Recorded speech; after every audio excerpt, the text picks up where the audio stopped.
Okay, before we start off the review for Firestarters, they went ahead and sent me a package for the movie, so let's open it up. Pretty smart of them to put that there since the movie's coming out in theaters and on Peacock on the same day. Sweet little display with a card of the poster right there. First thing we got here is a bag of hot Cheetos. Either they did their research and knew I was Hispanic, or the girl gets her powers from eating hot Cheetos. And sabes que, I got my answer because they threw in a pelon. They definitely knew I was Hispanic. You can't make this up. Next candy was called Banderia. But okay, they wanted to be a little diverse. Some popcorn and red hot tamales. I approve. I don't know what to do with this stuff.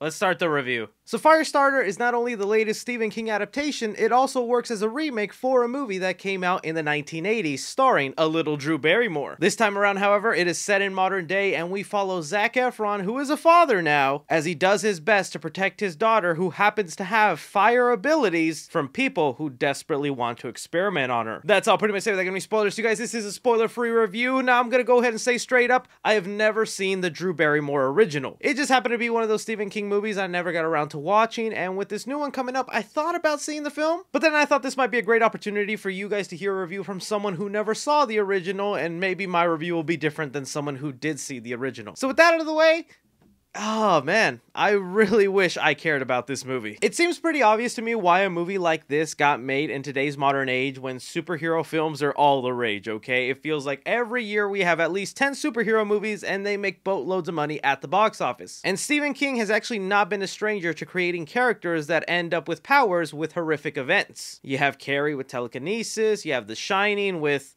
The Shining, and now Firestarter, which is a little kid who is born with these fire-like abilities. So I could see Blumhouse in the studio looking at a property like this that they own and go, we could make a horror superhero movie out of this since superhero movies is all people want to see. And in the end, that's kind of where this movie really falls short in, because it feels like you're trying to lean into the superhero aspect where this comes off as sort of like a cliche, dark and brooding origin story for either a superhero or a supervillain, instead of just creating a horror movie that features superhero-like abilities. That's where I think movies like the original Carrie and even the newer Carrie with Chloe Moretz really do shine, because I like those two interpretations of Carrie, and they focus on the horror aspect instead of trying to make it about a kid discovering their powers, debating whether they should use it for good and evil. Here it's played up that same way, it's just done without you really wanting to be invested into the story or the characters. Because diving into it, the actors do the best they can with what they're given, but let me tell you, there is some stiff bad dialogue thrown in here, and you have heard it in the trailers. Please,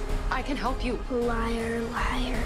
Pants on fire. You can really tell Zac Efron is trying to give it his all with giving a unique performance of this father who just wants nothing but the best for his daughter, while at the same time being fearful of her abilities. Those are the aspects of the film that really work for me, because there are going to be moments in here that pique your interest, that make you go, okay, it looks like the movie's starting to pick up now. I'm feeling this, keep going. And then it just continues going somewhere else, and it feels like you're just running through random course of events, and before you know it, the movie's just over. There is this unique backstory involved with Zac Efron and the mother of the child that I actually found really interesting and wanted to know a little bit more about. And I felt like if the movie kind of leaned into that aspect of it, this could have worked out kind of like a Fantastic Four type horror movie, which would have been so great to see with this movie being rated R. And with that R rating, they sometimes use it to their advantage with showing you people who get horrifically burned, yet it still feels kind of tamed, like it doesn't want to show it to you all the way, almost like this movie could have worked the same if it was PG-13,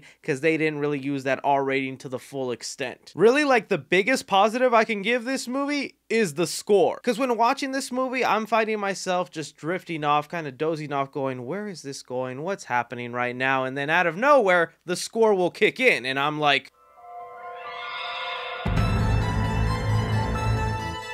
then I walk out of the theater and I see that John Carpenter and his son Cody Carpenter worked on the score, and now it makes sense why that thing was banging. But then it just made me feel bad that such a cool score was wasted on a pretty average movie. I'm not gonna call it the worst Stephen King adaptation. I think there's films that are far worse, but it really just feels that way. The most average, the most like, Well, that was a movie. So for Stephen King's Firestarters, I'm gonna give action 2.5 stars. They try to leave in a lot of breathing room, hoping that you'll grow an attachment for these characters, but in the end, it just makes a rather short movie feel longer than it is. Comedy in the movie, I'm gonna give it 1 star. There wasn't really a lot of humor thrown in here. It tries to keep a serious tone all throughout, which I applaud them for, but I think a little humor could have maybe made the film more entertaining. Drama in the movie, I'm gonna give it 2 stars. I'll be honest, other than the details going on with the background of how this kid got the superpowers and the connection to the parents, everything else other than that, I found it really hard to get invested in. As much as I like Zac Efron or these actors, the material they were given was just not interesting enough. Horror in the film, I'll give it 2.5 stars. That's mainly due to some of the violent graphic scenes involving fire, because you will be looking at some burned victims and some cool practical effects, but it's just so short and far and few in between this movie that it's not even enough to call it a horror movie. Also, if you're someone who doesn't like animals being slaughtered on screen, specifically cats, maybe stay away from this one. And suspense the film, I'm gonna give it 1 star just because I did not care about these characters, the story, the emotional beats. Nothing was working for me that when it tried being emotional or getting to its impactful ending, I really just was waiting for the movie to be over. Casual fans, I'm gonna give it a B-. Cinephiles, I'm gonna give it a C-.